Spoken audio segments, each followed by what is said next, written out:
Friday Night Racing. On Off the Ball. And they're off. Brought to you by Go Racing. Plan your day at the races at goracing.ie. Good evening. You're very welcome this evening's Friday Night Racing. Friday Night Racing brought to you with goracing.ie. Neil Tracy here with you.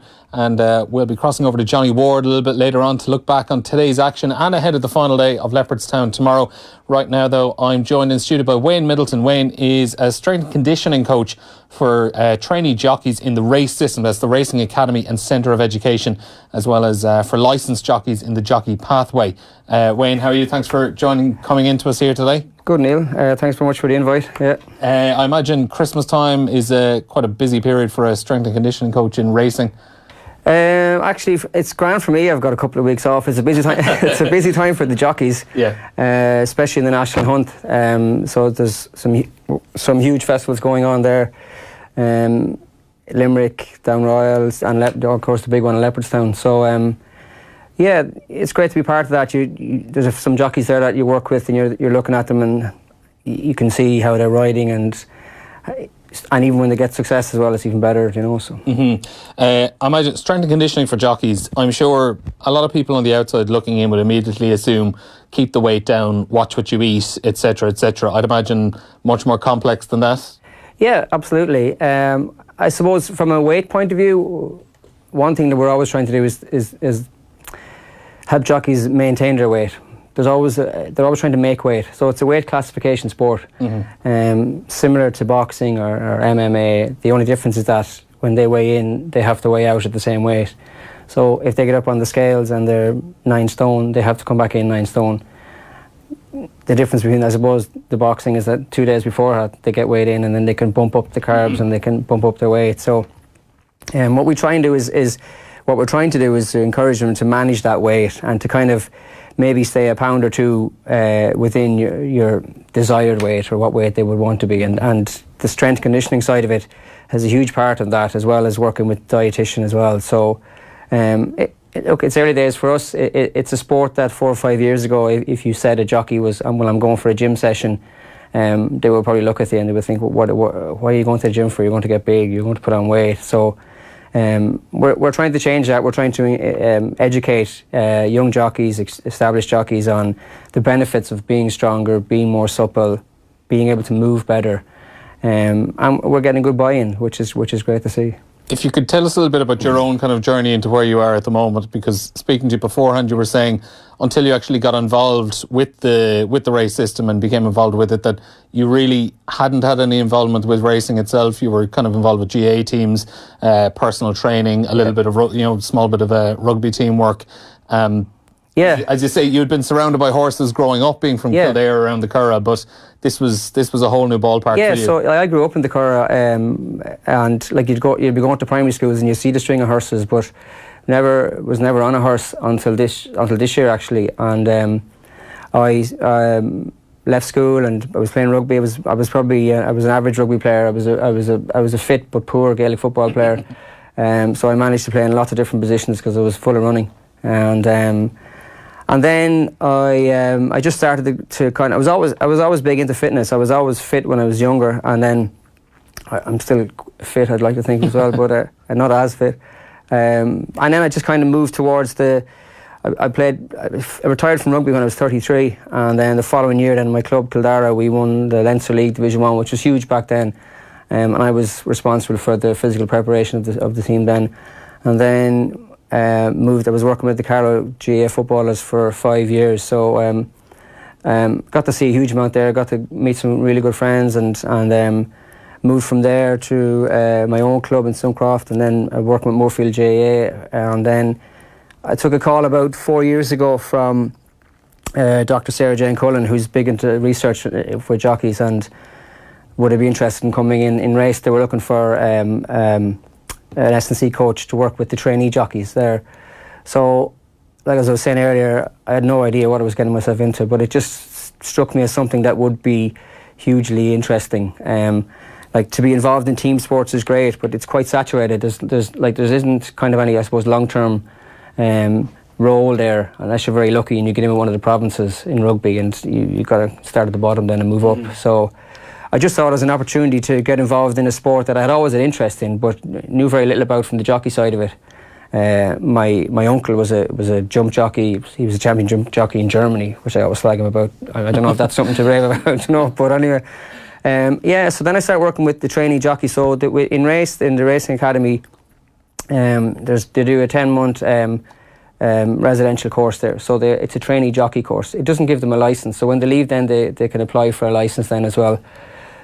And then I started working with one or two professional jockeys privately. And then last year, HRI and the Turf Club worked towards what we call the jockey pathway, which is really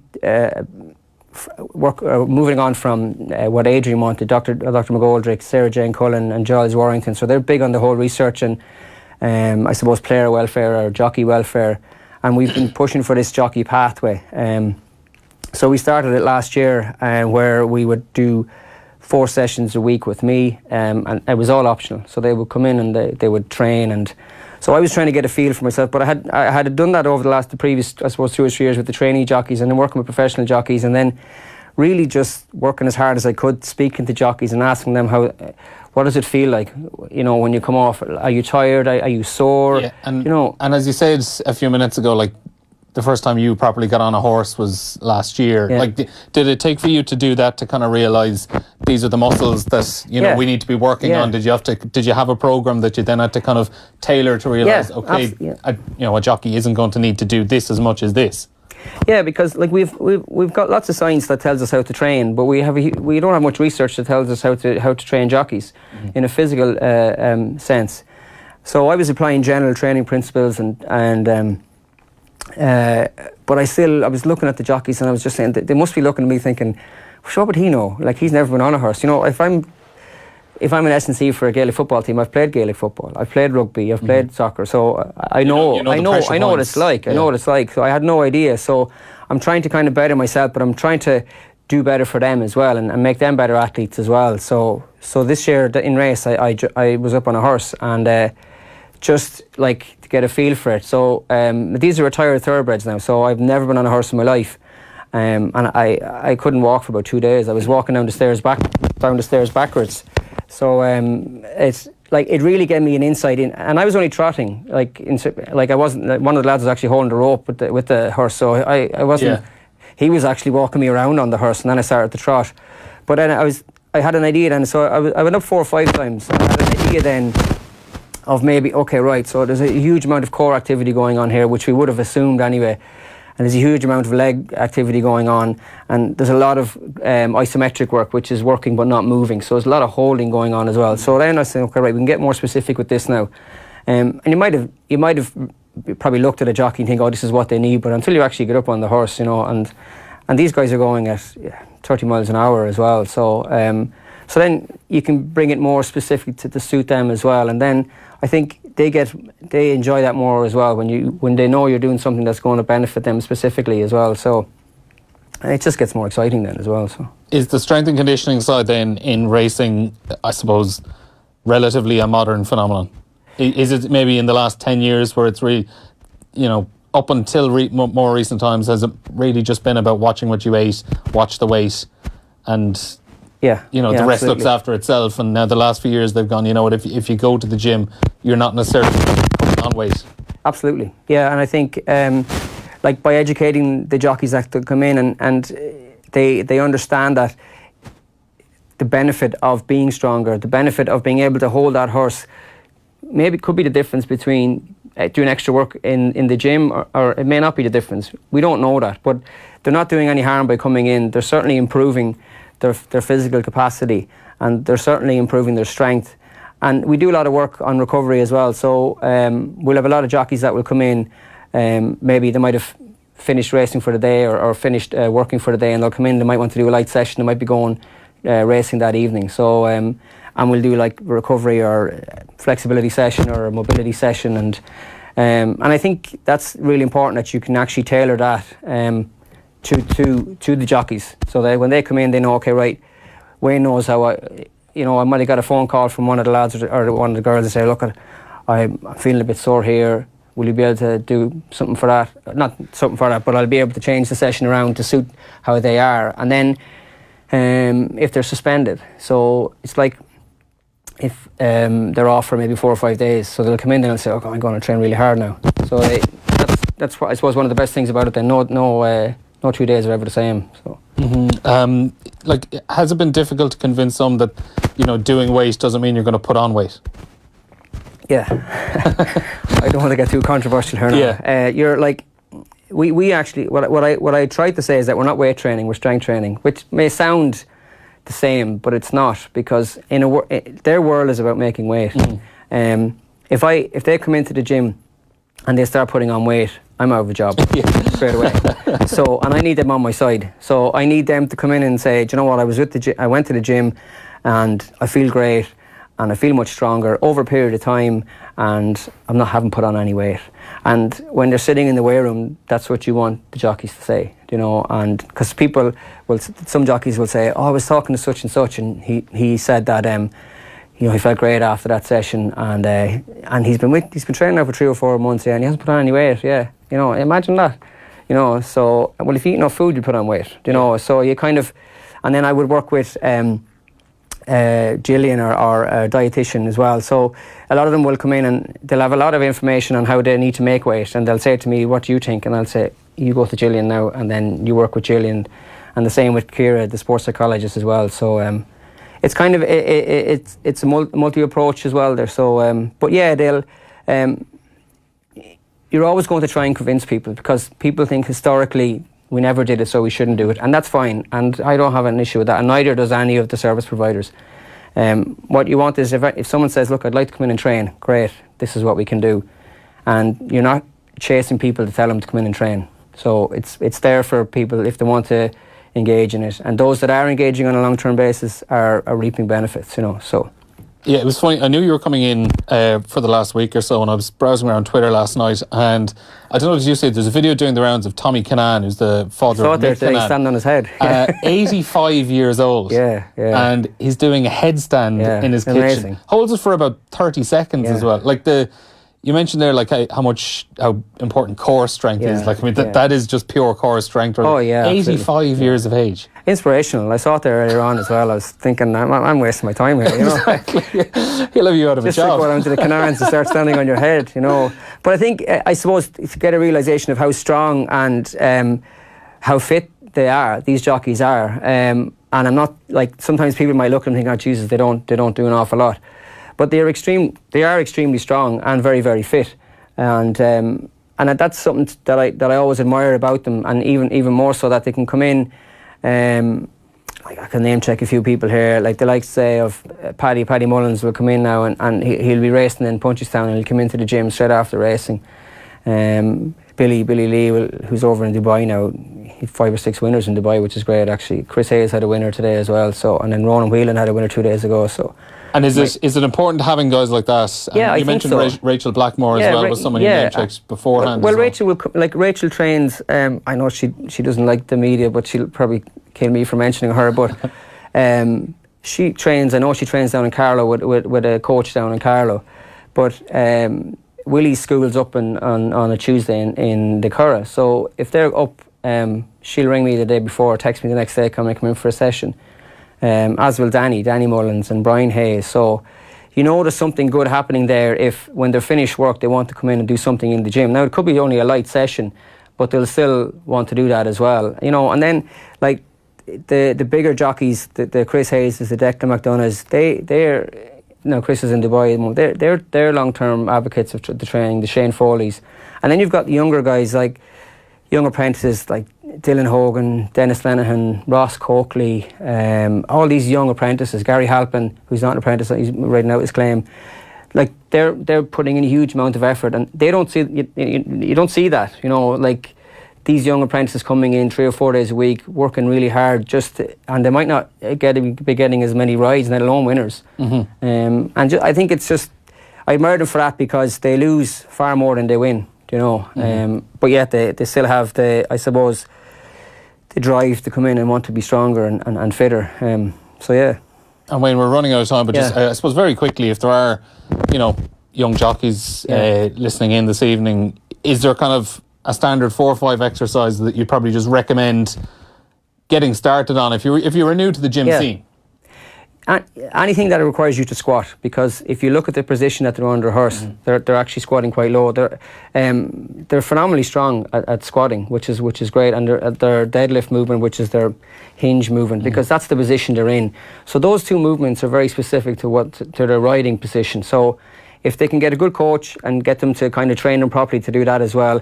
Any isometric works like a plank. So, I mean, in January now, everybody will be doing planks after Christmas as well. But that's a really good exercise from a nice isometric point of view.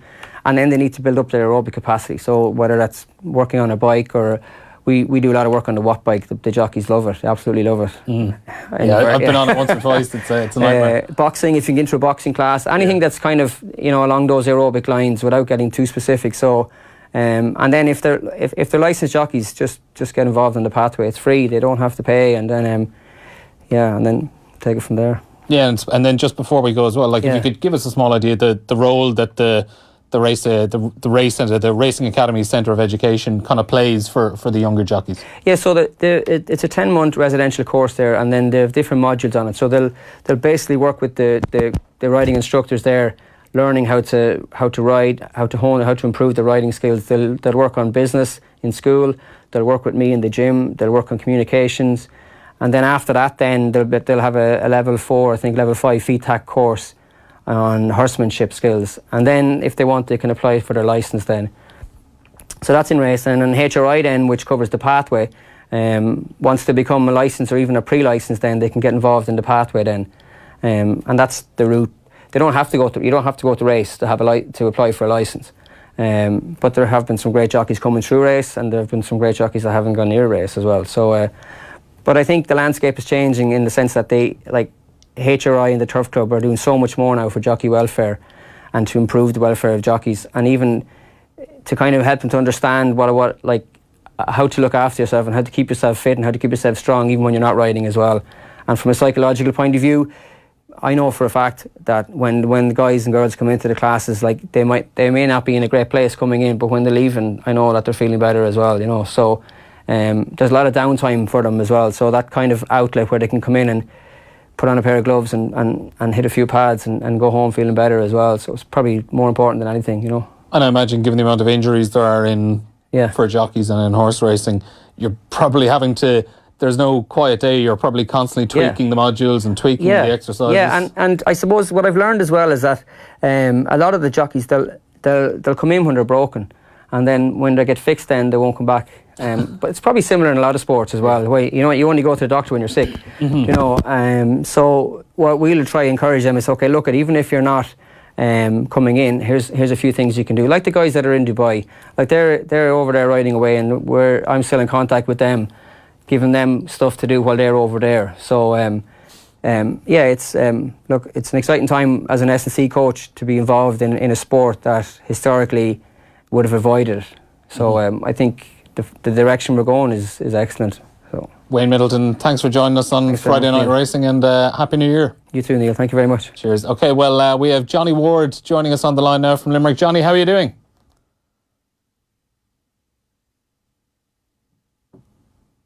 Is Johnny there?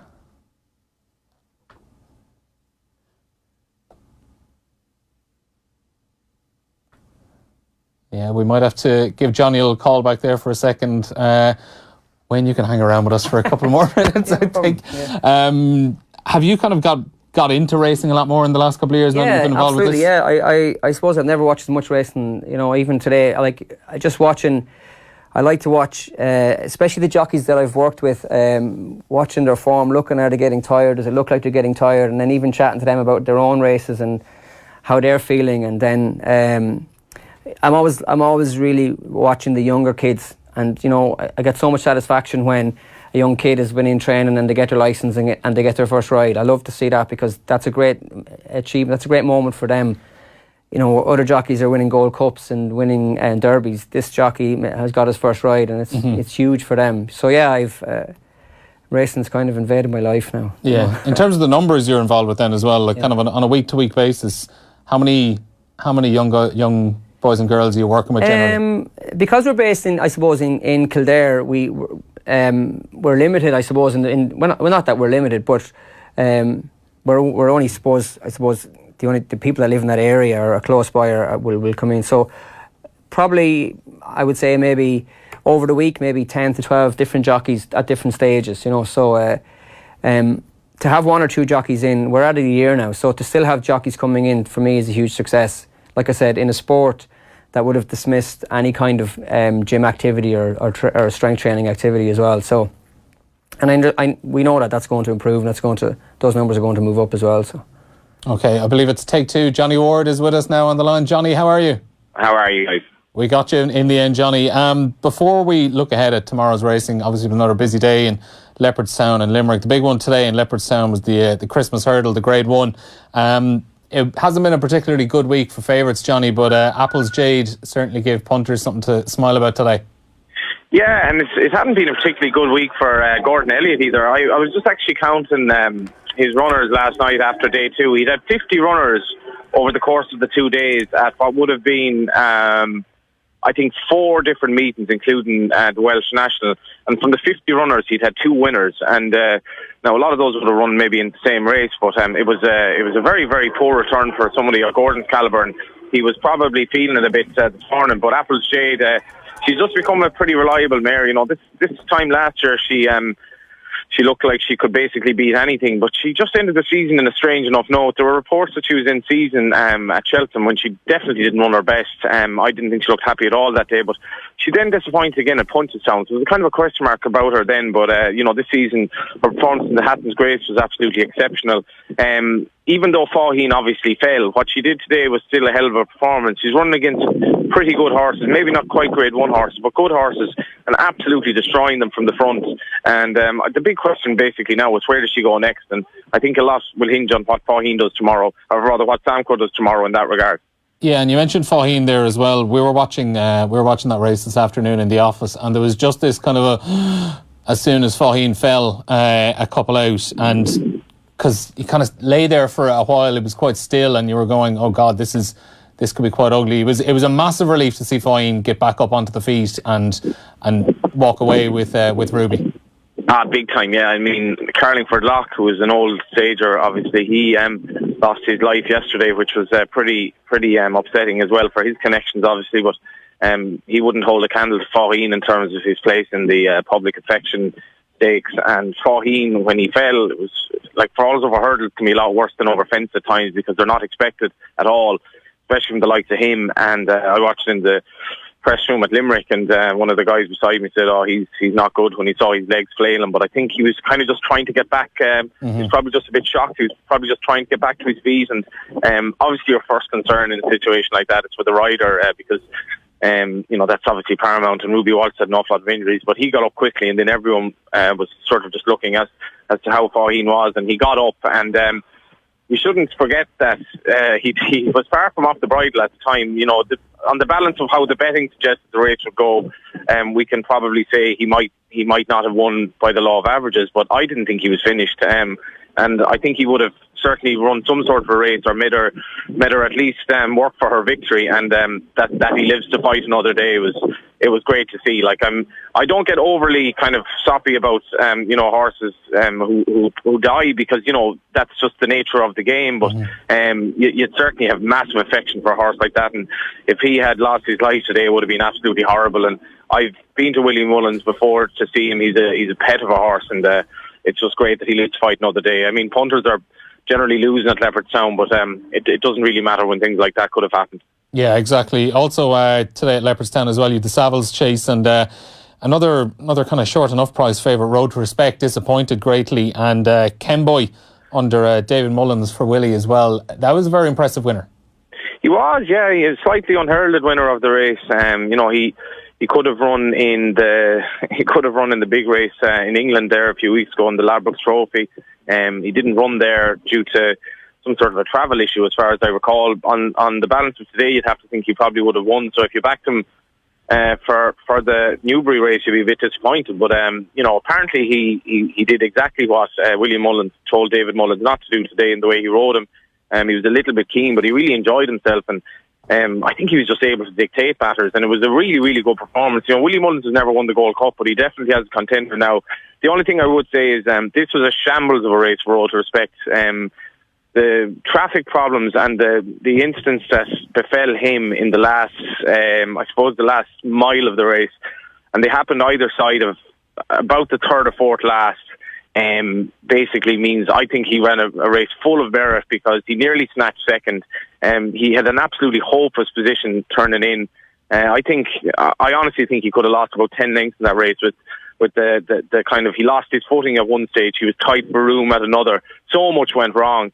I think if you've backed him for the Gold Cup, or if you want to back him for the Gold Cup, you've plenty of hope. I thought he ran an exceptional race, but with the way Might Bite obviously bled at Kempton, and that was an unsatisfactory King George, I think Ireland has a realistic chance to win the Gold Cup now, and presenting Percy is still to come. I could certainly see us winning the race in March. Okay, we'll watch that space. You were down in Limerick today. Obviously, the big one there was the Grade 3 Irish Independent Hurdle. Esper Dolan, 7-2 winner for Jody McGarvey and Gavin Cromwell. That was a fantastic finish. Like, absolutely stormed home to take that. Stormed home, yeah, after turning in that even Gavin himself actually got me lift home from the races. Obviously full of the joys of spring. He thought that the horse was probably beaten turning into the straight, but to finish the race like that and to go from looking possibly held to winning by whatever it was, 8 or 10 lengths, it was a very, very good performance. He gave the mare who was second an extremely well back. He gave her quite a lot of weight on the day. If you took out his run at Leopardstown last year when he was 4th of 5 to his last run of the season, when he clearly wasn't himself, he's never lost a race for Gavin Cromwell. I was just talking to him about his physique because he's not overly big, but he could still become a very good chaser because you don't need to be massive to be a chaser. You actually, a lot of the good chasers are just very nimble at their fences. So he's not really sure what his future holds. He thinks he could definitely jump a fence, but you'd have to think if anyone else owned him other than JP McManus, who has the favourite for the race in Bouverdare, Esper Dallin would be going for the champion hurdle, because he certainly deserves consideration for the race, even though obviously 5-year-olds have a pretty poor record in it, but he's a very, very likeable and talented horse.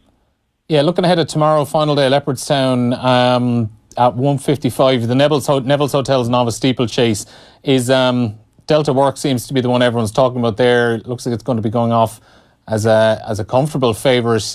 Do you see any other winner there? Not really, no. It's not the strongest Grade 1 novice chase. Obviously, it's the third novice chase to be run in Ireland this Christmas, because there's a new one at Limerick, and maybe it's kind of spread it out a bit in terms of the quality of the runners. Gigginstown have 5 here, which is really, really remarkable. I mean, it's kind of just a sign of, the stranglehold of these novice chasers that they have from time to time. But Delta Work, he was probably considered an E2A player for the RSA chase because Santini had impressed everyone on his chase debut. I wasn't completely wowed by him, but he's been beaten since in any event. And Delta Work obviously has won a very good race last time at Fairyhouse when he overcame a bad mistake the last, but he generally jumps very well and he steps up to 3 miles. So basically, I don't really think he's run against proper Grade 1 horses here, with all due respect to even the other Gigginstown runners. So I can't really see him being beaten if he doesn't fall, and he shouldn't because he's a very good jumper. Yeah, the lineup then for the other Grade 1 at Leopardstown tomorrow, the Ryanair Hurdle, it is just stacked with big names, most of whom have question marks over.